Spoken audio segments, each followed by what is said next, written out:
Durante años, nadie sospechó de él. Era amable, educado, incluso confiable, pero dentro de su mente había algo que nadie podía ver, y cuando finalmente salió a la superficie, ya era demasiado tarde. Esta es la historia de Edmund Kemper, un nombre que a simple vista no dice mucho, pero detrás de él hay una de las mentes más inquietantes en la historia criminal, no por lo que hizo únicamente, sino por cómo pensaba, porque entenderlo es lo que realmente perturba, y desde este momento vas a empezar a darte cuenta de algo incómodo.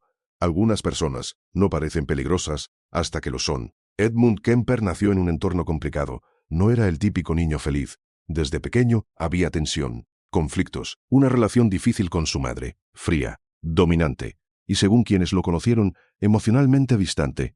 Eso dejó marcas, más profundas de lo que cualquiera imaginaba. Pero lo que ocurrió después ya no podía explicarse solo por su infancia, porque desde muy joven empezaron a aparecer señales. Detalles pequeños que en ese momento parecían extraños, pero no alarmantes, intereses oscuros, pensamientos que no compartía, una desconexión emocional, como si algo dentro de él no funcionara igual. Y aquí es donde todo cambia, porque siendo apenas un adolescente, hizo algo que nadie esperaba, algo que rompió cualquier línea normal, un acto que no solo impactó a su familia, sino que marcó el inicio de algo mucho más grande. Fue detenido, evaluado, encerrado, y durante ese tiempo algo curioso ocurrió.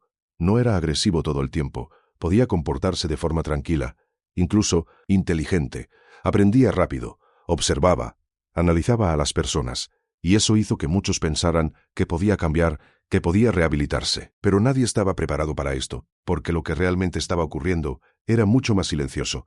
No era caos, era control, un tipo de mente que no actúa por impulso, sino que observa, aprende, espera, y cuando finalmente salió, parecía alguien nuevo, más calmado, más funcional, más normal. Pero esa normalidad no era lo que parecía, y aquí es donde todo cambia otra vez, porque ahora tenía algo que antes no tenía, libertad, y con ella, oportunidad. Comenzó a moverse con facilidad, a integrarse, a pasar desapercibido. Incluso frecuentaba lugares donde había autoridades, conversaba con ellos, escuchaba historias, aprendía cómo pensaban, cómo investigaban, cómo fallaban, y eso le daba ventaja. Pero lo que ocurrió después es lo que realmente define su historia. Empezaron a desaparecer personas, sin explicación clara, sin conexión aparente, casos aislados, al menos al inicio, porque nadie veía el patrón, nadie lo relacionaba con él. Y eso es lo más inquietante, porque estaba cerca, muy cerca, moviéndose en el mismo entorno, sin levantar sospechas, como si fuera invisible. Y aquí es donde todo cambia de verdad. Porque ya no era solo alguien con pensamientos oscuros, era alguien que estaba actuando. Pero lo hacía de una forma distinta. No había caos visible, no había desorden.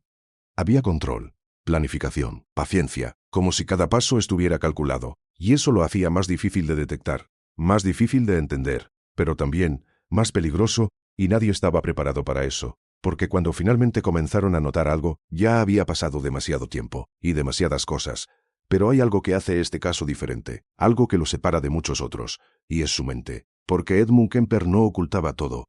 Al contrario, en ciertos momentos, hablaba, explicaba, reflexionaba, como si quisiera ser entendido, como si una parte de él quisiera ser vista, y eso es lo que incomoda, porque no es solo lo que hizo, es cómo podía describirlo, cómo podía analizarse a sí mismo, como si estuviera observándose desde fuera, y aquí es donde entra la parte más perturbadora, su psicología. No era alguien completamente fuera de control, no era solo impulsividad, había algo más profundo, una mezcla de emociones mal procesadas, resentimiento, frustración, una necesidad de control, de poder, pero también una desconexión, como si no sintiera de la misma forma que los demás, y eso le permitía hacer cosas sin experimentar lo que la mayoría sentiría. Pero lo que ocurrió después lo cambia todo una vez más, porque en algún punto algo se rompe, un punto de quiebre, un momento donde ya no hay retorno, y ahí todo se intensifica, más rápido, más evidente, más imposible de ignorar. Y finalmente, la verdad comienza a acercarse, poco a poco, como una sombra, hasta que ya no puede ocultarse más. Y aquí es donde todo termina,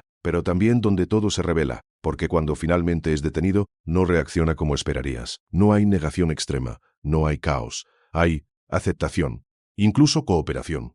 Habla, explica, describe su mente, sus pensamientos, sus motivaciones, y eso deja a todos con más preguntas que respuestas, porque entenderlo no lo hace menos inquietante, lo hace más, mucho más, porque ahora no es solo un caso, es una ventana a algo que la mayoría no quiere ver, la capacidad humana de ocultar lo más oscuro detrás de una apariencia normal, Y eso es lo que realmente incomoda. No es solo él, es lo que representa, lo que demuestra, que a veces el peligro no se ve como peligro, se ve como alguien común, alguien cercano, alguien que incluso podrías confiar. Y eso es lo que permanece después de esta historia. No los hechos, sino la sensación, esa idea que se queda contigo. Que no todos los monstruos parecen monstruos. Si llegaste hasta aquí, quiero que comentes más de 3 palabras sobre qué piensas de este caso.